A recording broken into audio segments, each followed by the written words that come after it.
Hostel होता था उसमें बच्चों को खाने में प्रॉब्लम होती थी तो वहां स्ट्राइक हो जाती थी कि नहीं हमारे खाने में क्वालिटी नहीं है।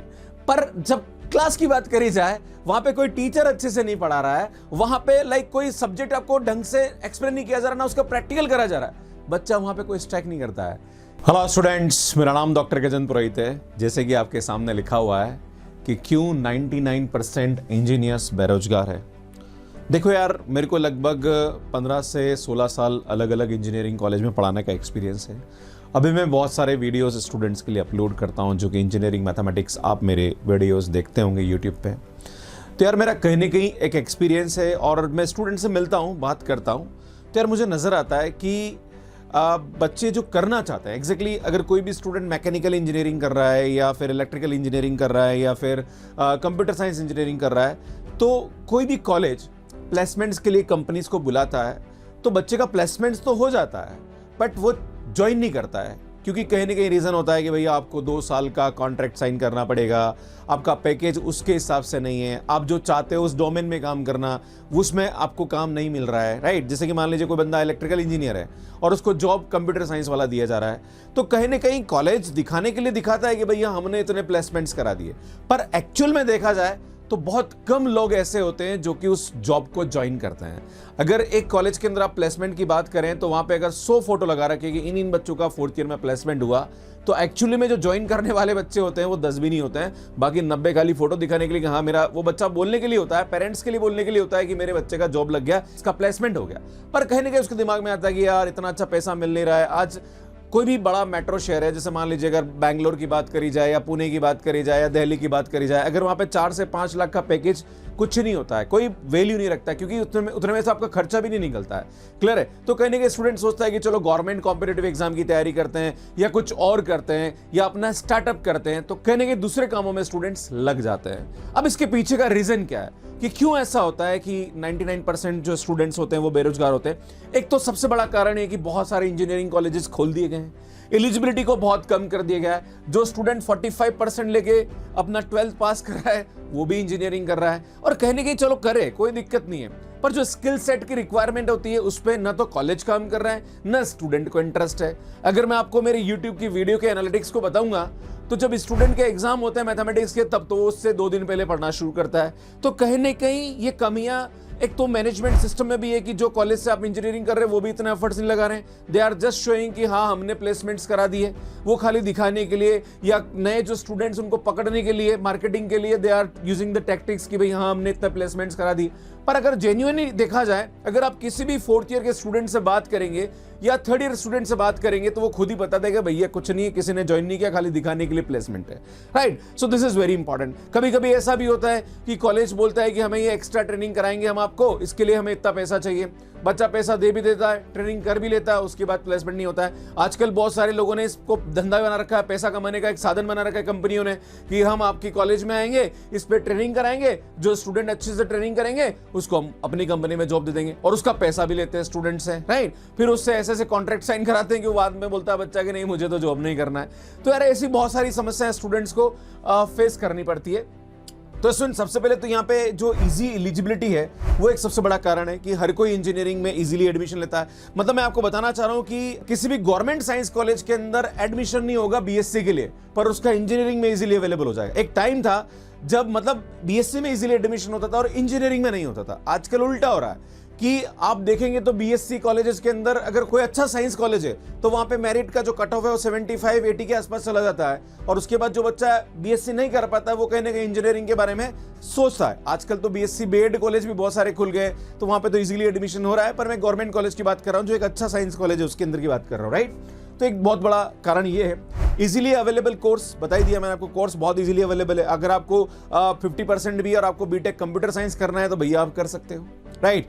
पर मैं आपको बताना चाह रहा हूं कि बहुत सारी प्रॉब्लम ऐसी भी होती है। मान लीजिए बच्चे ने बीएससी कंप्यूटर साइंस भी कर लिया, मतलब कॉलेज की यह हालत है कि उस बच्चे को 2 साल तक कंप्यूटर नहीं दिखाएंगे, he is doing BTech computer science, और उसको कंप्यूटर के दर्शन नहीं होते, बस खाली कोर्सेज कराए दिए जाते हैं। एग्जाम में पास होना है तो उसके हिसाब से यूनिवर्सिटी सिलेबस को पढ़ा दिया जाता है। कुछ प्राइवेट यूनिवर्सिटीज होती है जहां पर ये काम होते रहते हैं, पेपर अपना है, सिस्टम अपना है, कॉपी चेक करने वाले अपने, तो ये बहुत सारी चीजें चलती रहती है। लैक ऑफ क्वालिटी एजुकेशन, भैया बता दिया मैंने आपको, है ना। बहुत कम ऐसी जगह होती है जहां पर बहुत अच्छे टीचर्स काम करते हैं। मैं बताना चाह रहा हूं, बहुत सारे मैंने प्राइवेट इंजीनियरिंग कॉलेज में पढ़ा है, मैं खुद भुगतभोगी हूं कि टीचर्स को बहुत कम सैलरी दी जाती है। मतलब आज जो टीचर पढ़ाने वाला होता है मेहनत तो बहुत करता है, पर वो बहुत ज्यादा फ्रस्ट्रेट भी रहता है, राइट। तो कहीं ना कहीं वो जो क्वालिटी है वो नहीं स्टूडेंट्स को मिल पाती है। अगर हम बात करें गवर्नमेंट कॉलेज की, तो वहां पे टीचर्स पढ़ाना चाहते हैं पर वहां स्टूडेंट्स नहीं आते हैं, तो कहीं ना कहीं समस्या है। इवन मैं अगर गवर्नमेंट कॉलेज की बात करूं तो वहां पे बहुत सारे लाइक नए कंप्यूटर्स की बात करी जाए, आजकल न्यू टेक्नोलॉजी हो रही है तो उसके लिए फंड नहीं मिल पाते हैं। इवन गवर्नमेंट कॉलेज के अंदर या गवर्नमेंट यूनिवर्सिटी के अंदर प्रोफेसर्स नहीं है रेगुलर, है ना, वहां पे गेस्ट फैकल्टी से काम चला जाता है। मैं खुद बताना चाह रहा हूं, उदयपुर में इंजीनियरिंग कॉलेज है, मैं उदयपुर का रहने वाला हूं, वहां पे इंजीनियरिंग कॉलेज, वहां मैथ्स का कोई रेगुलर फैकल्टी नहीं, गवर्नमेंट फैकल्टी नहीं है, भाई आपको गेस्ट फैकल्टी से पढ़ाया जा रहा है। तो आप समझ लीजिए कि ये बहुत बड़ी समस्या होती है, जबकि वहां पे लाइक बहुत सारे स्टूडेंट इंजीनियरिंग कर रहे हैं। नेक्स्ट बात करी जाए, नो स्किल सेट, कोई भी स्किल पे काम नहीं किया जाता है। अगर कोई भी स्टूडेंट इलेक्ट्रिकल का है या मैकेनिकल का है या सिविल का है तो उसकी जो स्किल रिक्वायरमेंट होती है उस पर काम नहीं किया जाता है। बस now they are focusing on the कि भाई असाइनमेंट कर लो, प्रैक्टिकल कर लो, देन उसके बाद यूनिवर्सिटी के जो प्रीवियस ईयर क्वेश्चन पेपर उसको पढ़ लो। इवन स्टूडेंट भी इतना सीरियसली नहीं उस पर ध्यान देता है। तो कहीं ना कहीं इस पर आपको ध्यान देने की जरूरत है। अगर वाकई में आप इंजीनियरिंग करना चाह रहे हैं तो यार उसको इंटरेस्ट से करिए ना। देखो जो जॉब है वो तो बाई प्रोडक्ट है, अगर आप मेहनत करेंगे, आप में वो स्किल सेट होगा तो यार आपको हर कोई कंपनी उठा के लेके जाएगी। और अगर बाई चांस किसी वजह से नहीं भी हो पाया ना तो भैया आप खुद का भी बहुत अच्छा कर लोगे आप, राइट। सो ये ध्यान देने की जरूरत है। वेरी हाई कंपटीशन, क्योंकि इसमें इतने इंजीनियरिंग स्टूडेंट्स निकल रहे हैं तो कंपटीशन तो हाई ही है, क्योंकि इतनी रिक्वायरमेंट नहीं। आजकल मैन्युफैक्चरिंग सेक्टर की बात करी जाए तो वहां पे जॉब्स नहीं है। नॉर्मली कोई भी स्टूडेंट चाहे इलेक्ट्रिकल में बीटेक करे, चाहे मैकेनिकल में बीटेक करे, चाहे इलेक्ट्रॉनिक्स में बीटेक करे, अल्टीमेटली उसको जॉब कंप्यूटर का ही मिलना है। तो एक बहुत बड़ी समस्या है, क्योंकि उन फील्ड में जैसे बात करें, कोई स्टूडेंट इलेक्ट्रिकल इंजीनियरिंग में बीटेक कर रहा है तो भैया जॉब कहां करेगा? अल्टीमेटली उसके पास गवर्नमेंट जॉब का ऑप्शन अवेलेबल है, प्राइवेट सेक्टर में जाएगा तो उसको इतना पैसा नहीं मिलेगा। अगर इलेक्ट्रॉनिक्स की बात करी जाए तो आजकल उसमें भी इतने ज्यादा जॉब्स अवेलेबल नहीं है। तो कहीं ना कहीं समस्या स्टूडेंट्स को बहुत आती है। मैकेनिकल इंजीनियरिंग की बात करी जाए तो अगर कोई स्टूडेंट मैकेनिकल इंजीनियरिंग कर रहा है और उसको उसी फील्ड में जॉब चाहिए तो वहां पैसा नहीं है इतना, उसको फिर बोलते हैं कि भैया तू कंप्यूटर साइंस फील्ड में जा, तेरे को बहुत अच्छा पैसा मिल जाएगा। तो फिर कहीं ना कहीं वो दूसरे कोर्सेज करके उस फील्ड में घुसने की कोशिश करता है। तो एक बहुत बड़ी समस्या है स्टूडेंट को यहाँ पे होती है। एक और यहाँ पे होता है सोशल प्रेशर। कहीं ना कहीं परिवार का एक दबाव रहता है कि हाँ यार इंजीनियरिंग में बहुत अच्छा है, कर लो। और खास करके जो छोटे शहर है वहां पे इंजीनियरिंग का है कि हाँ यार इंजीनियरिंग कर लोगे तो कोई अच्छा जॉब मिल जाएगा, राइट। कभी बच्चे की इच्छा भी नहीं है कि उसको इंजीनियरिंग करना ही नहीं है, फिर भी उसको जबरदस्ती इंजीनियरिंग कराई दिया जाता है। एक और चीज मैंने देखी है कि कोई भी अगर बच्चा छोटे शहर से आता है और जब किसी इंजीनियरिंग कॉलेज में आता है तो बड़ी बड़ी बिल्डिंग देख के उसका दिमाग खराब हो जाता है। और उसके बाद फिर क्या होता है कि कॉलेज वाले उसको इतना मिसगाइड करते हैं कि भैया उसको करना होता है कंप्यूटर साइंस में इंजीनियरिंग, उसको दे इलेक्ट्रिकल दे देते। अरे भैया इलेक्ट्रिकल इंजीनियरिंग में बड़ा स्कोप है, इसमें बहुत सारे गवर्नमेंट जॉब है, ये वो है। वो करना नहीं चाहता है, उसको कंप्यूटर साइंस में करना है, फिर वो पकड़ा वो देंगे, राइट। तो कहीं ना कहीं मिसगाइड किया जाता है। प्लस जो सोशल प्रेशर है कि यार फिर क्या होता है कि पेरेंट्स चाहते हैं कि बच्चा इंजीनियरिंग करे, पर फिर एक्सपेक्टेशन भी उस लेवल की होती है कि यार तुम्हारी इंजीनियरिंग करने के बाद इतना अच्छा प्लेसमेंट होना चाहिए। मैंने ऐसे स्टूडेंट्स भी देखे जो कहीं ना कहीं लाइक एजुकेशन लोन ले रहे हैं और अपना बीटेक कर रहे हैं, क्लियर है। क्योंकि ऑलमोस्ट जो फीस देखी जाए वो प्राइवेट कॉलेज में 80 से 90 हजार रुपए पर ईयर की फीस है। पेरेंट्स के पास इतना पैसा नहीं है तो कहीं ना कहीं एजुकेशन लोन देता है। 4 साल बाद जब उसको जॉब नहीं मिलता तो बड़ी दिक्कत आती है लोन को पे करने में। तो ये बहुत बड़ी समस्या यहाँ पे स्टूडेंट्स को होती है। एक और बहुत बड़ी समस्या होती है नॉट डूइंग मीडियोकर जॉब्स। भैया अगर मैंने बीटेक करी है, यार मैं आपको बताना चाह रहा हूं कि जब मैंने अपना एमएससी मैथमेटिक्स किया था 2003 के अंदर, मेरे को सबसे पहला जो जॉब मिला था उसके अंदर मेरी सैलरी 2300 थी और मैंने 1 साल तक उस सैलरी पे काम किया था। मुझे ये था कि यार मुझे जॉब करना है, मेरे को टीचिंग करना है, मेरे को पैसे नहीं मतलब है, मेरे को पढ़ाना सीखना है कि पढ़ाते कैसे हैं, राइट। तो कहीं ना कहीं स्टूडेंट्स का एक होता है कि अगर इंजीनियरिंग करी है तो यार नहीं, मेरे फ्रेंड का तो पैकेज जो है वो 5 लाख से कम नहीं है, मेरे को तो 3 लाख की कंपनी ऑफर कर रही है, मेरे दोस्त मेरे बारे में क्या सोचेंगे कि ये तो 3 लाख का। अरे भाई स्टार्ट कर।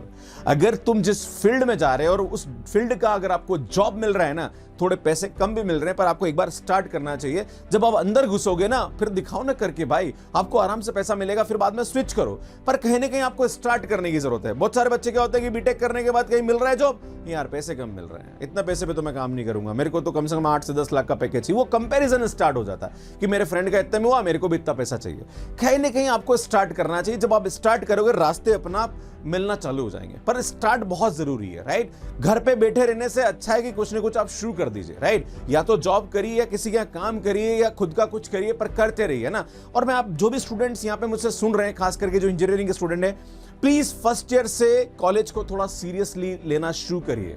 अगर आप कॉलेज को सीरियसली लेंगे, कॉलेज में हर स्टूडेंट ढंग से क्लासेस अटेंड करेगा, तो कॉलेज मैनेजमेंट भी, देखो कोई भी कॉलेज ऐसा नहीं है ना, कोई भी यूनिवर्सिटी ऐसी नहीं है कि अगर आप इंटरेस्ट लेंगे तो वो आपको इंफ्रास्ट्रक्चर भी प्रोवाइड करेंगे, अच्छी फैकल्टी भी प्रोवाइड करेंगे। और अगर आपको समस्याएं आती है, अगर आपको फैसिलिटी नहीं मिल रही है, अरे भाई खड़े हो ना यार, आप डीन के आगे जाके खड़े हो जाइए, एचओडी के जाके आगे खड़े हो जाइए। जब आपको छोटी मोटी समस्याएं होती ना, तब तो आप दंगे कर देते। मैं कॉलेज में रहा हूं, जब बच्चों को खाने में प्रॉब्लम होती थी, मतलब हॉस्टल होता था, उसमें बच्चों को खाने में प्रॉब्लम होती थी, तो वहां स्ट्राइक हो जाती थी कि नहीं हमारे खाने में क्वालिटी नहीं है। पर जब क्लास की बात करी जाए, वहां पे कोई टीचर अच्छे से नहीं पढ़ा रहा है, वहां पे लाइक कोई सब्जेक्ट आपको ढंग से एक्सप्लेन नहीं किया जा रहा, ना उसका प्रैक्टिकल करा जा रहा है, बच्चा वहां पे कोई स्ट्राइक नहीं करता है, चल रहा है चलने, क्योंकि उनको अच्छा लग रहा है ना भाई, फ्री टाइम मिल रहा है, कॉलेज में क्लास नहीं होगी तो मजे करेंगे, घूमेंगे फिरेंगे। भाई तुम खाने के लिए स्ट्राइक कर सकते हो, पर तुम्हें पढ़ाई के लिए कुछ नहीं करना है। So this is the problem, right. ये कहने के स्टूडेंट्स की भी प्रॉब्लम है कि हम अपने एजुकेशन के लिए, जो माँ बाप ने हमारे लिए पैसा खर्च किया, भैया आपको पेरेंट्स पैसा दे रहे हैं, आपको कॉलेज को दे रहे हैं, आपको दे रहे हैं, आपके लिए लाइक सपने सजाए हुए हैं कि यार मेरा बच्चा बीटेक करने के बाद आएगा, मेरे लिए जिंदगी मेरी चेंज कर देगा। पर तुम लोग क्या कर रहे हो यहाँ पे, जो चीज करना चाह रहे हो वो तो कर नहीं रहे हो यार, राइट। और कहने के तुम्हारा फोकस कहीं और साइड में है, तो यार टाइम वेस्ट ना करिए। एक अगर मैं हिसाब के बारे में बात करूं, एक कॉलेज के अंदर एक स्टूडेंट 80,000 रुपए देता है, और ऑन एन एवरेज कॉलेज के अंदर जो क्लासेस चलती है, अगर आप देखें हिसाब लगाएं, तो यार 200 दिन भी क्लास नहीं चलती है, राइट। 200 दिन तो मैंने बहुत ज्यादा बोल दिया, राइट। नॉर्मली जो, क्योंकि छुट्टियां वुट्टियां सब निकाल दिया जाए, एग्जामिनेशन निकाल दिया जाए, मिड टर्म के निकाल दिया जाए, प्रैक्टिकल का टाइम निकाल दिया जाए, तो अल्टीमेटली जो क्लासेस की बात करी जाए, मतलब प्रैक्टिकल एग्जाम का टाइम बता रहा हूं मैं ना, और छुट्टी को यार कॉलेज में कल्चर इवेंट्स भी होते हैं, तो यार ढंग से, मतलब वैसे 200 दिन कॉलेज चलता है, पर आपकी जो लर्निंग वाली बात होती है, जहां पर कॉलेज अपने एफर्ट्स लगा रहा सिखाने के लिए, वो 120 दिन भी नहीं होते, राइट। अगर 120 को आप 80,000 से डिवाइड करो, तो पर डे लगभग 600 आप पे कर रहे हो कॉलेज को। कितने? 600 रुपए पर डे पे कर रहे हो। मान लीजिए कॉलेज में 6 घंटे रुक रहे हो एक दिन में, भैया 600 डिवाइडेड बाय 6, मतलब 1 घंटे का 100 रुपए दे रहे हो आप कॉलेज को। भैया 100 रुपए वैल्यू रखते हैं हम, 10 रुपए भी कहीं ज्यादा लग जाते हैं जेब से तो दुखी हो जाते हैं कि यार हमारा पैसा ज्यादा लग गया है। तुम कॉलेज को 1 घंटे का 100 रुपए दे रहे हो, भैया तुम्हें क्या सीखने को मिल रहा है। कभी कभी 1 घंटा जब वेस्ट जाता है ना, जब 1 घंटा टीचर आपकी क्लास नहीं लेता है ना, समझ लीजिए कि आपका 100 रुपया वेस्ट हो गया। अगर एक क्लास के अंदर 60 स्टूडेंट है, तो उस 1 घंटे के अंदर कितने लोगों का नुकसान हो गया? 60 into 100 अराउंड 6,000 का नुकसान हो गया। क्लियर है? तो ये अगर आप समझेंगे, अगर आपने पैसों की वैल्यू करना स्टार्ट कर दी, खास करके जब आप इंस्टीट्यूट पे पैसा खर्च करते हो या कहीं कोचिंग जाते हो वहां पैसा देते हो, तो आपको लगता है कि नहीं यार मैंने पैसा दिया है, मेरे को पढ़ना है। पर जब वही पैसा कॉलेज में देते हो तो इतनी सीरियसनेस आप में क्यों नहीं आती, मुझे ये समझ में नहीं आता है। तो मैं कहना चाहता हूं कि जो भी यहां समस्या आ रही है, सबसे बड़ा जो जड़ है वो स्टूडेंट है। कहीं ना कहीं स्टूडेंट को सीरियस होना पड़ेगा। अगर आप बीटेक कर रहे हैं तो आप चीजों को सीरियस लेना शुरू करिए। मैनेजमेंट 100% झक मार के सीरियस होगा, नहीं होगा तो खड़े हो जाओ सामने। अरे जैसे खाने के लिए हड़ताल करते हो ना कि मेरे को मेस में खाना अच्छा नहीं मिलता है, उसके लिए हड़ताल करते हो, हमें स्पोर्ट्स की फैसिलिटी उसके लिए हड़ताल करते हो, पढ़ाई के लिए भी करो भाई कि हमें क्वालिटी एजुकेशन नहीं मिल रहा, हमें मिलना चाहिए। हमें बताया गया था कितना प्लेसमेंट हुआ है और हमें नहीं मिल रहा है। बच्चे क्या करते हैं? कमेंट करते हैं, सर हमारे कॉलेज में तो टीचर्स भी नहीं पढ़ाते हैं, सर हमारे यहाँ पे तो प्लेसमेंट्स भी नहीं है, सर हमारे यहाँ तो क्लासेस भी नहीं होता। तो बोलो ना भाई, क्यों नहीं बोलते हो? बोलना चाहिए आपको, right. So this is very important, इसको बारे में आपको समझना चाहिए। नॉट टेकिंग बीटेक सीरियसली, जो मैंने आपको बोला वो यही है कि आप लोग खुद अपने पढ़ाई को सीरियसली नहीं लेते हैं। और अगर सीरियसली नहीं लेंगे, मैं कहना चाहता हूं कि मैं जब कॉलेज में पढ़ाता था और जब मैं स्टूडेंट्स को देखता था, हॉस्टल में स्टूडेंट्स मजे कर रहे हैं, पढ़ाई वढ़ाई कुछ होती नहीं है, कई दूसरे कामों में ही दिमाग चलता रहता है। और यही एक ऐसा समय होता है जहां पर हमें कुछ करके दिखाना होता है और पढ़ना होता है, कहीं ना कहीं हमारी स्किल को अपग्रेड करना होता है, हमें नॉलेज को अपग्रेड करना होता है। अगर आप इन 4 साल के अंदर मेहनत नहीं करोगे तो भैया जब इंटरव्यू देने जाओगे तुम्हें कुछ नहीं आएगा। भैया अगर इंटरव्यू देने जाते हैं, आजकल मैं बहुत सारे लोगों से मिलता हूं जो मेरे फ्रेंड्स हैं, अरे यार आजकल तो बीटेक वाले बच्चों में कुछ नॉलेज ही नहीं है यार, आता है इंटरव्यू देने के लिए, कुछ पूछते हैं उसको कुछ नहीं आता है। क्यों? क्योंकि आप सीखते नहीं हो, है ना। अब आप फिर अपना बिल फाड़ते हो कॉलेज के ऊपर कि कॉलेज ने हमें कुछ नहीं पढ़ाया। अरे भाई, अगर आप सीरियसली बैठोगे ना, आजकल तो यूट्यूब पे इतना सब कुछ डेटा अवेलेबल है, अगर आपको कॉलेज में पढ़ने की जरूरत नहीं, आप वहीं से पढ़ लोगे, बहुत सारी चीजें वहीं से सीख लोगे। पर सीखोगे तब ना, तुम तो एग्जाम से पहले 1 दिन पहले पढ़ते हो भाई। मेरा एनालिटिक्स दिखाता है कि एग्जाम से जिस दिन 2 दिन पहले तो बच्चा खुद मैसेज लिखता है, सर मेरा 2 दिन बाद एग्जाम है, सर मैं आज से पढ़ना चालू कर रहा हूँ। बहुत सारे बच्चों के मैसेज आते हैं, सर प्लीज मेरा एग्जाम होने वाला है कल, मुझे बता देंगे कि मुझे क्या पढ़ना चाहिए क्या नहीं पढ़ना चाहिए। बहुत बड़े शर्म की बात है ये, राइट। आपको अपने पेरेंट्स को याद करना चाहिए कि उन्होंने बड़ी मेहनत से पैसा कमाया और आपके लिए पैसा भरा है, आपको उतना सीरियसली इस पे मेहनत करनी चाहिए। तो यार यही सब बातें मैं आप सभी से कहना चाह रहा था कि 99% स्टूडेंट्स बेरोजगार है, इसका सबसे बड़ा जो रेस्पॉन्सिबल है वो कहीं ना कहीं स्टूडेंट है, उसके बाद कॉलेज मैनेजमेंट है। आप सभी का बहुत बहुत धन्यवाद। आप मेरी बात से कितना सहमत हैं? वैसे मैंने आपके अगेंस्ट में बात करी है, तो आप बोलोगे गुरुजी झूठ बोल रहे हो आप, हम तो मेहनत करते हैं, कॉलेज वाले नहीं करते। अरे कोई तो है जिम्मेदार। और अगर आपके कॉलेज वाले भी अगर आपके साथ सपोर्ट नहीं करें, प्लीज कमेंट करके लिखिए और अपना कॉलेज का नाम भी लिखिए। जब कॉलेज वाले उस कमेंट को देखेंगे तो उनको भी शर्म आएगी कि हमारे बच्चे यहाँ पैसा कमेंट कर रहे हैं। सो आप सभी का बहुत बहुत धन्यवाद। Thank you, bye bye.